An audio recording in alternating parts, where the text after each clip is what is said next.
Hello and welcome to Fidelity Connects. I'm Glenn Davidson. Before we get to today's show, tariffs are in the headlines again. Fidelity is providing a lot of commentary on this topic to help it all make sense. So please follow Fidelity Canada on social media and the podcast platform of your choice. Back to today's topic. There are only a few weeks left in RRSP season before tax season kicks into high gear. And in the marquee tax topic of the year, the capital gains inclusion rate, and you'll have a full plate of financial decisions to navigate. With tax season around the corner, are you prepared for what's ahead? And how can you make the most of RRSP season for you and your clients? Joining me now to unpack all this and more, including a look at the latest tax and policy changes, is Fidelity Vice President of Tax and Retirement Research, Peter Bowen, and Fidelity Director of Tax and Retirement Research, Michelle Munro. Michelle, Peter, welcome. Great to have you here. Thank you, Glenn. Yeah, thanks, Glenn. Well, Peter, let's start on the capital gains inclusion rate. So last year's budget proposed some changes, and now that's been pushed to January 1st, 2026. Let us know what happened and what we have to look forward to.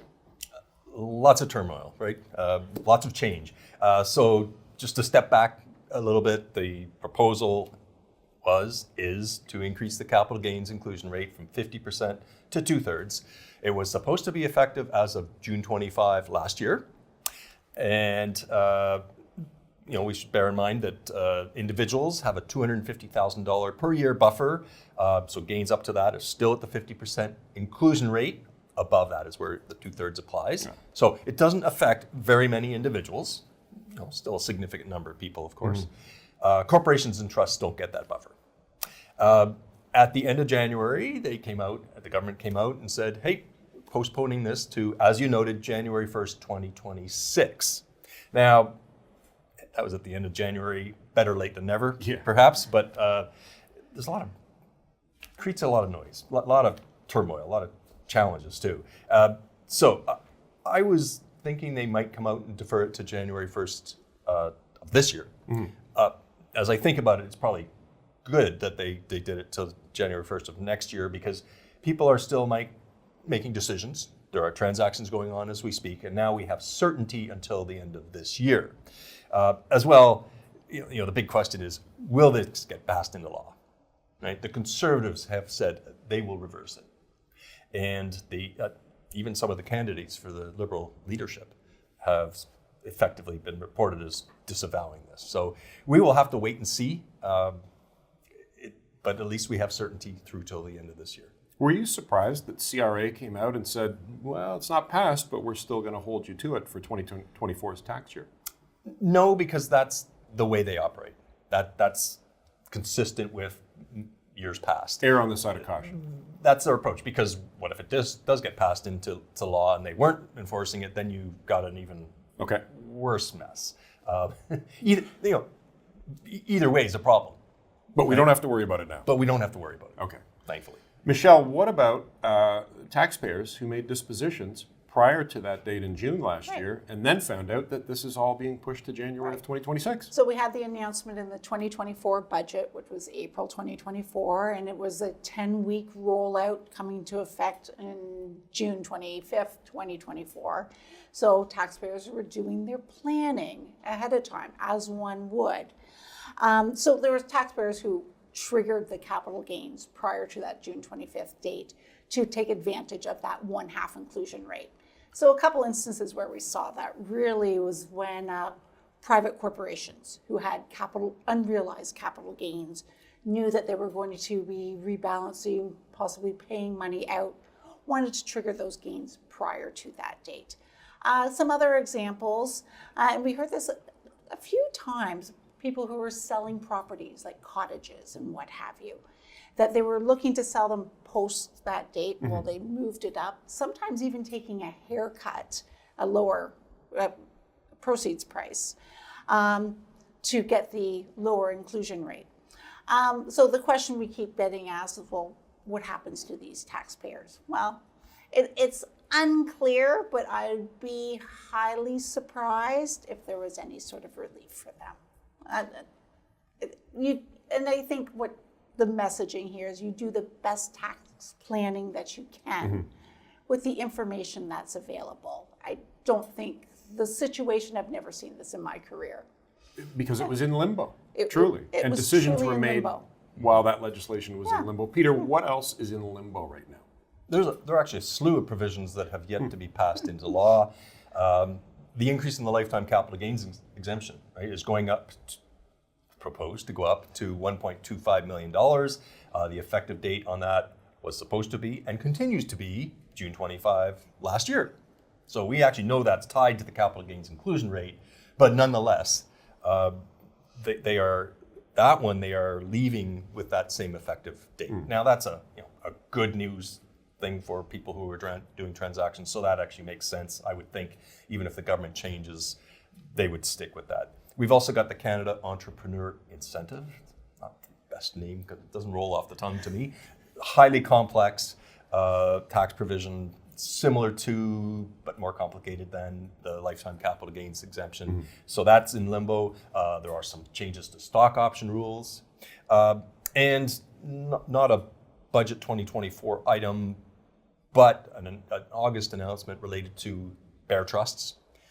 So, a year ago, investors were going through turmoil, trying to figure out, did they need to do certain tax filings? And lots of them did do these tax filings. I think it was the second last business day before those filings were due. CRA just came out and said, oh, no, you don't have to do them.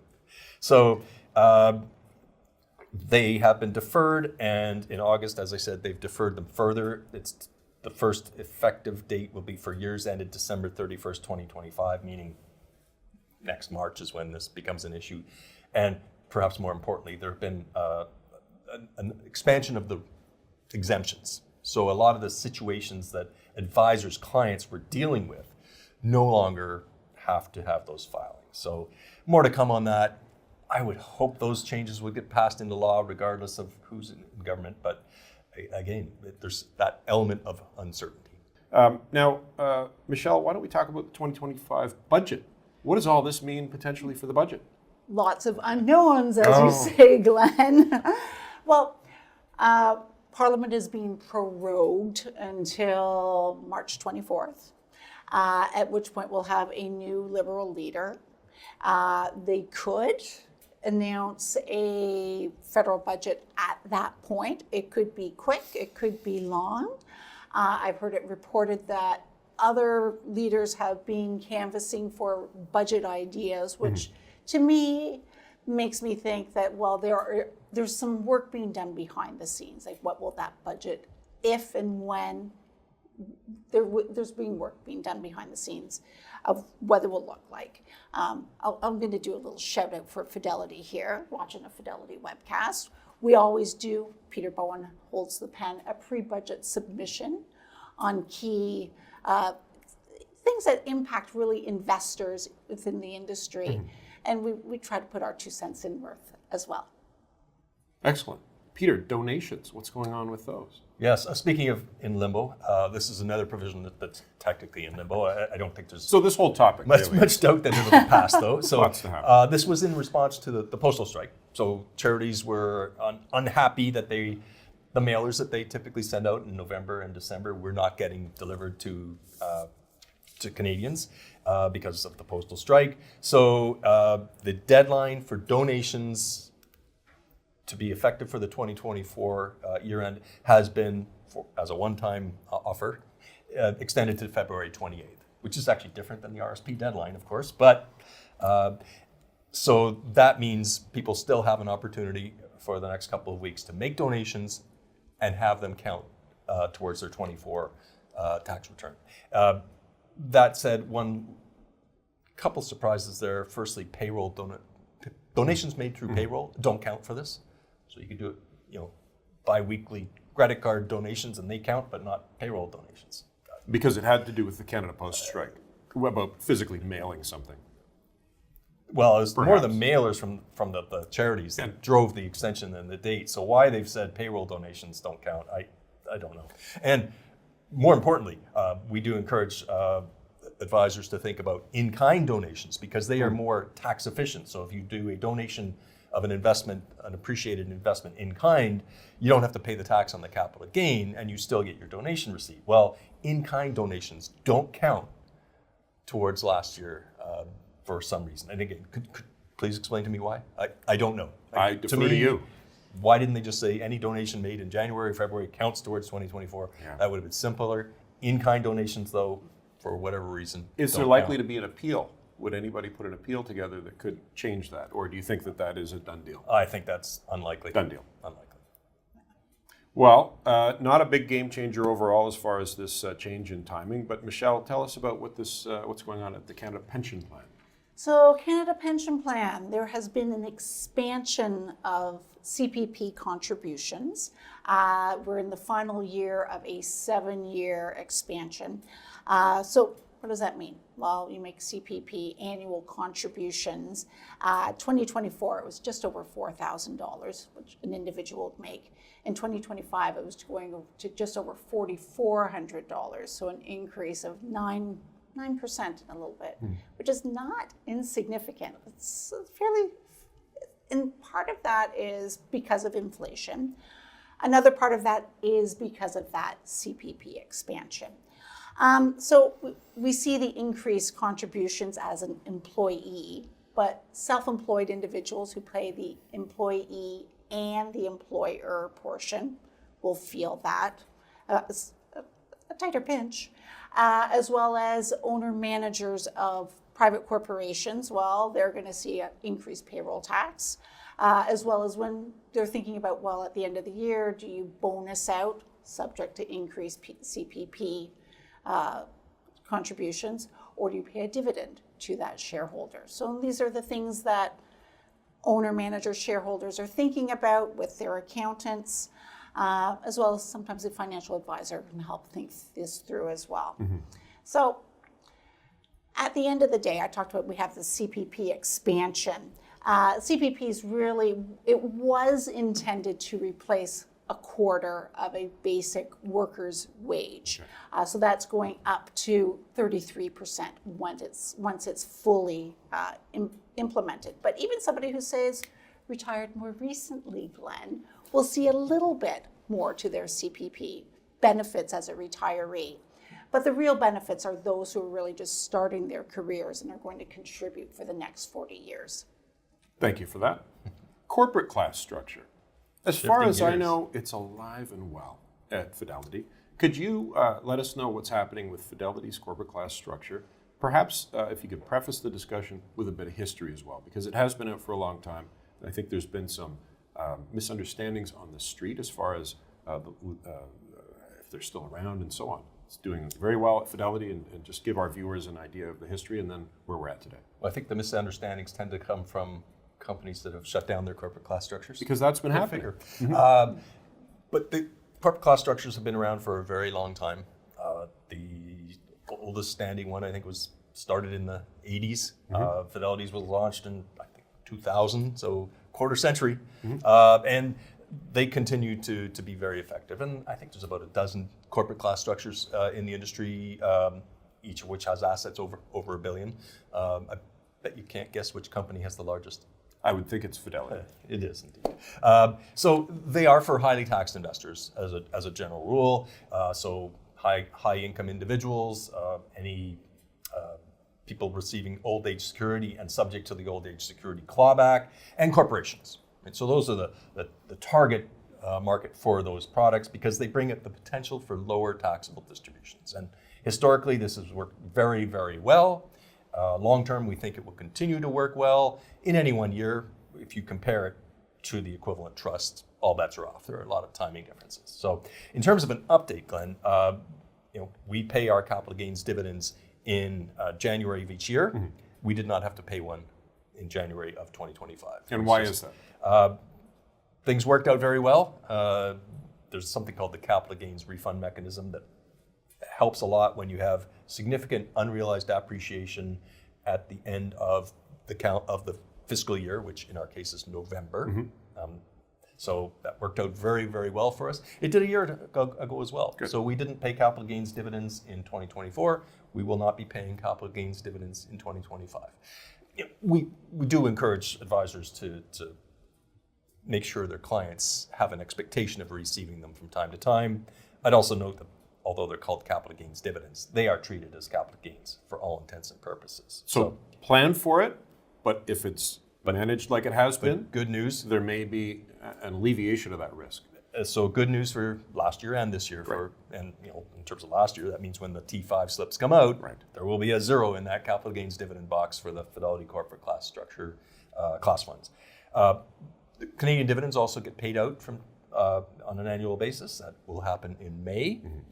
And the other thing that people need to be cognizant of with corporate class structures is that I think the reason why CRAs allowed them to exist is that there are trade-offs.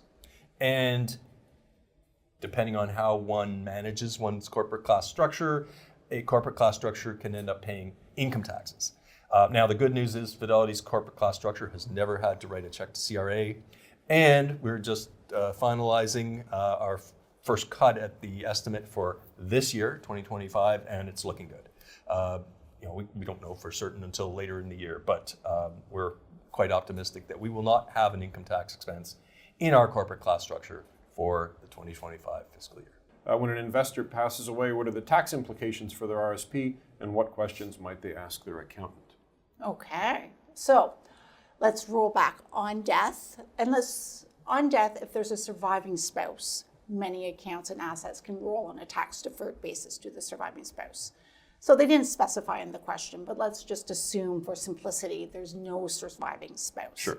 There's a deemed disposition and liquidation of assets, sort of like a capital gains tax, if you will. But for this specific question, they're asking about, well, what about an RRSP or a RIF? Well, it's deemed to be liquidated on death. So sometimes what happens is that an individual, they pass away, there's that liquidation of that RSP or that RIF, and they've done a great job of saving and investing during their lifetime. And all of a sudden they have a big tax hit into their RRSP. And all of a sudden, half of that or more is going to taxes. This is bringing out, thinking about where an advisor has potentially having a really powerful conversation with their clients to help them think about, how's your health? What's your life expectancy look like? You have a large RSP, RIF balance. Maybe if it's a RIF, take out a little bit more than the RIF minimum, so it's taxed at a lower rate today. Max out that TFSA contribution, non-registered investments, corporate class, and overall saving taxes for the individual. And it's part of estate planning or legacy planning even. Excellent. And that goes to the value of long-term financial planning and tax planning, of course, and sort of brings us back to that first topic that we don't have certainty around the capital gains inclusion rate, because if someone's sitting on a sizable capital gain or capital gains across many investments, and if they were to pass away and have gains of more than $250,000 more than a year from now, is the capital gains inclusion rate going to be 50% or 2/3? Should we trigger some capital gains this year or not? I wouldn't rush into anything in that front because presumably we will have certainty on the capital gains inclusion rate sometime later this year, but it's still a bit of a question of that uncertainty that we've been put into. It is. Sorry, did you say uncertainty or more uncertainty? More. Michelle, let's recap limits for 2025 for RRSPs and TFSAs. So RRSPs, the contribution limit is based on earned income of the prior year. The maximum for 2025 is $32,490. Now, there's carry forward room if someone wasn't able to make their maximum. So the importance of going back and looking on what's on the prior year notice of reassessment or of assessment, going to the My Account online CRA. Has each year's increase been predictable? Is it a consistent percentage increase? I think it varies with inflation. Okay. But yeah, Makes it goes up a little bit every year. Okay. Yeah. RSP contribution room is 60 days after year end, but falls on the weekend, so we have until March the 3rd. So to have an extra couple days there. TFSA contribution room 2025 is $7,000. Which has been consistent, I think, for a couple of years. Yeah. And somebody who's never contributed to a TFSA and say they were eligible since they were very first introduced in 2009, they could have the cumulative amount would be $102,000. There was a period a few years ago where I believe the contribution limit for TFSA was 10,000. It capped out, then went back down to 6 or so. Now it's at 7. Do either of you have insight from the government CRA? Just are they concerned about TFSAs being larger than expected, or helping just certain people, or is there any commentary you've picked up? We haven't heard anything along that front. At some point, the loss of revenue to the government might become large enough that they say, okay, it's time to pull back a little bit here. But I have not heard anything from the government at all on this front. So I was going to add to that, Peter. I think that there was an initiative by the CRA of looking at people who had really large balances inside their TFSA, and they were doing some audits. An analysis. An analysis, if you will, yeah. But there were people who were trading inside their TFSA. Effectively, their position was running a business through their TFSA. I see. But for your average Canadian, it's not an issue. Good. Yeah. Okay, so back to that. I wanted to highlight the importance of not over-contributing, and that, and as an advisor, you don't always know the full picture of what clients are doing. So ensuring that your client's not over-contributing, going back to the CRA, My Account, looking at those balances. There have been some recent court cases specifically on the RRSP where somebody has over-contributed and they went back to the CRA and said, well, under fairness provisions, whatnot, I didn't inadvertent, etc. The courts have been quite harsh and said, nope, you over-contributed. The penalties are 1% per month of the amount of the over-contribution. It often takes a year or so or more for the CRA to investigate. So what happens is that 1% per month, then there's interest and penalties on top of that, and it becomes very punitive. So. Makes sense. Peter, T-Series, the best way to use T-Series in 2025. But first, if you could define T-Series at Fidelity. Well, although T-Series was launched by Fidelity, that was our innovation. It's widely available. Your innovation. Yeah, thank you. Well. Across the industry. And it is a tax deferral tool. So it is a cash flow tool to be used in situations where a taxable investor, generally again at moderate and higher tax rates, is sitting on a capital gain of an investment, wants some cash flow from that investment.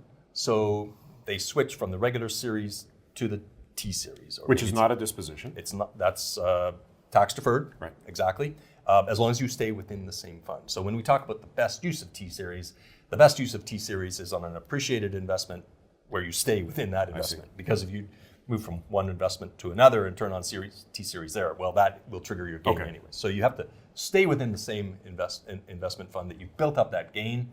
And you have to think about different tax rates, which could be affected by the capital gains inclusion rate down the road. Again, I actually think that's unlikely, but nonetheless. So it is for those people who need cash flow and have a significant capital gain and are in a moderate to high tax bracket. They're the ones who really should be thinking about T-Series for the deferral. I will also add in a pitch for a charitable gifting strategy where one uses T-Series to draw down the adjusted cost base over time off of an investment. You can use that like me, if I'm employed, I'm using this. In fact, I'm using that cash flow to buy another fund, bring down the ACB, and use that for charitable gifting purposes. It's actually the most tax efficient way to do charitable gifting. Peter, I'm setting you up here, but I know some advisors say, oh, we don't want to use tax series because of the tax bomb, which is complicated by the increased capital gains inclusion rate. But what are your counter comments to that? So the concern from some advisors and some investors is a fair one, that they are worried about that. We're deferring the taxes. oh, my estate's going to have to pay that big tax bill. I don't want that. It's situation. inevitable. And the answer sometimes will be, yes, you do want the estate to have that bigger tax bill because the after-tax amount will be higher than it otherwise would be because we've deferred taxes for the long term. You know, and we've done some math on this. We've got a deck on this we present on occasion.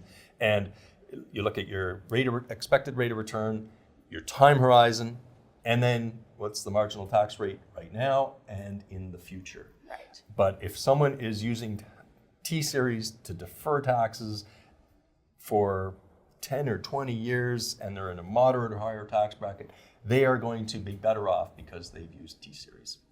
And I just want to stress that because T-Series, it's a years, decades solution of a tax-efficient cash flow. It's a long-term plan. Peter, the information that you referred to, the papers that you've both worked on, are they available online? If you just let everybody know how to access those documents. They're not actually. Maybe we should do a paper on it, but we do have it in a deck that we've presented. That you've talked about in presentations. To advisors. Okay, sure. Well, stay tuned. Maybe it'll be after today available online. Thanks, Glenn. Suddenly we're more going work to be to even do. more busy. Peter, what should we be thinking about going forward? What have you and Michelle got your eyes on?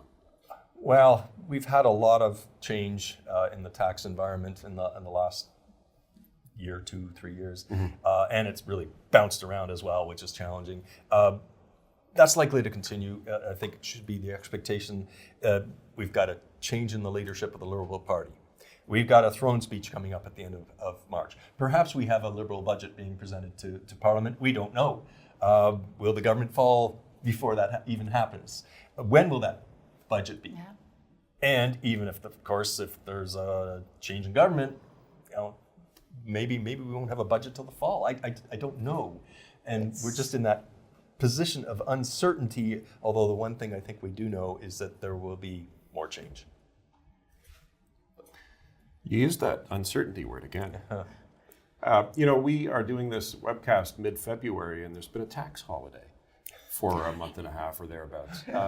And, you know, on the topic of tax, it had to do with children's clothing, I understand, prepared foods, alcohol, and restaurant meals. Michelle, have you taken advantage of the tax holiday? Because it's finishing this week. Best to eat out as much as possible. It's winterlicious here in Toronto, taking advantage of that tax holiday. Peter, have you? Off to the liquor store sometime this week, I think, to take advantage of that, because it applies to wine, which That's right. might as well take advantage of it. We have that sale till Saturday. Well, that's our last day. Probably both inspired a lot of our viewers. Watch the pennies and let the dollars take care of themselves. And pennies may not exist any longer if we follow the path of the United States. We should wrap. I appreciate all the information, although uncertain information that you've provided today. It just shows that what you've both got on your plate. I know our viewers appreciate it, and thank you both very much for being with us today. Pleasure to be here, Glenn. Thanks, Glenn. Thanks for listening to the Fidelity Connects podcast. Now, if you haven't done so already, please subscribe to Fidelity Connects on your podcast platform of choice. And if you like what you're hearing, leave a review or a 5-star rating. Fidelity mutual funds and ETFs are available by working with a financial advisor or through an online brokerage account. Visit fidelity.ca/howtobuy for more information. On fidelity.ca, you can also find more information on future live webcasts. And don't forget to follow Fidelity Canada on X. The views and opinions expressed on this podcast are those of the participants and do not necessarily reflect those of Fidelity Investments Canada ULC or its affiliates.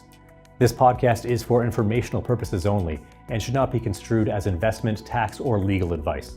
It is not an offer to sell or buy, or an endorsement, recommendation, or sponsorship of any entity or security cited. Read a fund's prospectus before investing. Funds are not guaranteed. Their values change frequently, and past performance may not be repeated. Fees, expenses, and commissions are all associated with fund investments. Thanks for tuning in. We'll see you next time.